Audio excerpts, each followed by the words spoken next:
Hey guys, my name's JC, and this is my life's journey. And in this video, I'm going to talk to you a little bit about some of my health issues that I have, and that how it could concern with me getting pregnant and stuff like that, or not getting pregnant, but being pregnant and stuff like that. So, here goes. I have heartburn or acid reflux disease. I have I get migraine headaches, so I take medication for those two things. I have restless leg syndrome. It's just annoying. You can't do anything about that. I have a bulge disc in my back. I take medication for that, and there's something else wrong with my back, but they didn't really go into specifics with that. I have Raynaud's disease. And I have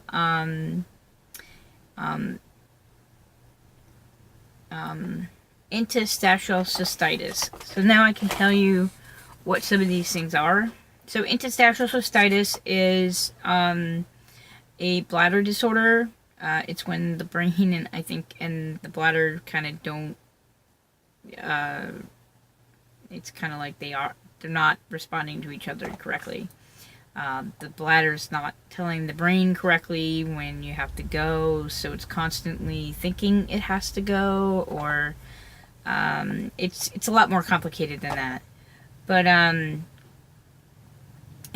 the bladder's not emptying, and it's very painful, and the bladder is a muscle, so it's contracting and causing pain where it shouldn't. So and there's really nothing you can do for it. I mean, we've tried medication. Medication made it worse or just not better.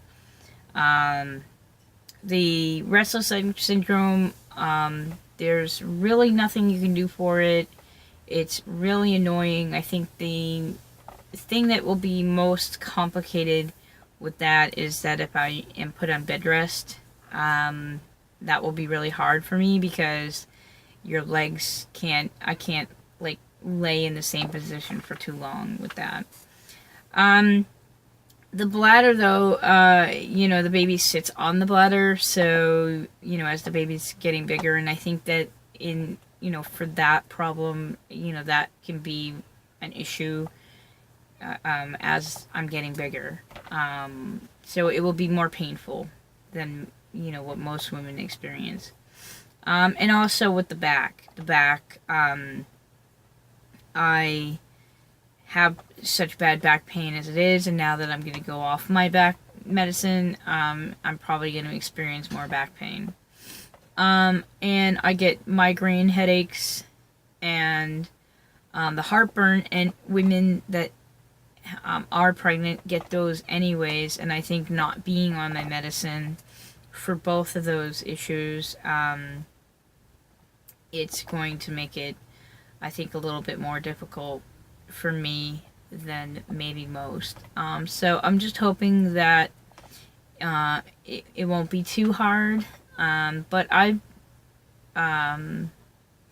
dealt with headaches before, without medication. So I'm just hoping that I know that after I'm done being pregnant and I'm done breastfeeding, that I can then go back on medication and go through that, and so I know that there'll be a light at the end of the tunnel if I end up having some really bad headaches. So I know that, it's not going to be like the end of the world for me. The Raynaud's disease is basically, I don't think that's going to be as much of a problem. But it's basically your body can't regulate its own temperature, and I don't think that's really going to be an issue. It's hard for me. I always feel cold.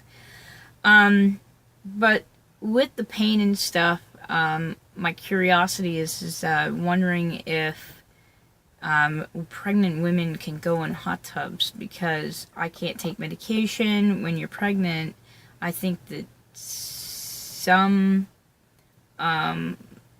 relief can go with hot water, with the pain, and I just don't know if a woman can be in a hot tub, because it might be too hot for them, or the baby or something like that. So I'd like to know about that, because that would be something that would be helpful. But also, I will be seeing my back doctor in June, and I will be letting them know that this is what I'm planning on doing. I'm not taking the medicine that she had prescribed. This is what I'm planning on doing, and, you know, if I needed physical therapy, would I be able to have that to relieve any pain that I might be having, you know, with my back while pregnant. So maybe we can get something in, you know, working order, like get something planned out where when I'm, you know, 5 months pregnant, we can start maybe some physical therapy just to relieve some pain I have. So I'm going to talk to them about that. And if anybody has any other suggestions for me, I'd appreciate that. That would be great. And I know you can take Tylenol, but Tylenol does not help me, so there's no reason to put something in your body and hurt the baby. I know people say Tylenol you can take, it's safe, but there's no reason to take it if you know it doesn't help you. And that's really it. That's all I wanted to just let you know. The only thing is you know, because of some of these medical issues and the mental issues, there might be some things that I may be discussing with the doctor. The OBGYN, I might be talking to her, you know, about, you know, having a C-section versus, you know, giving, you know, natural birth because of how long labor could be, or, you know, the stress on the body, brain, and everything like that, and how she feels about that. And I will keep you guys updated and the pros and the cons about both, you know, and I can let you know if, you know, she feels that a C-section would be in my best interest, or if she's still skeptical about everything, or if she'll just talk about it with me later. So I'll keep you up to date. And if she's just really saying no, you know, you should try it naturally first before, you know, having a C-section, then maybe I should just try a different doctor. Like, you know what I mean? You should at least have a doctor that's willing to listen to you. So, I'll keep you guys updated. I don't know what he's cooking. But, thank you guys very much for watching, and you guys enjoy the rest of your day. Thanks guys so much for watching. Please subscribe.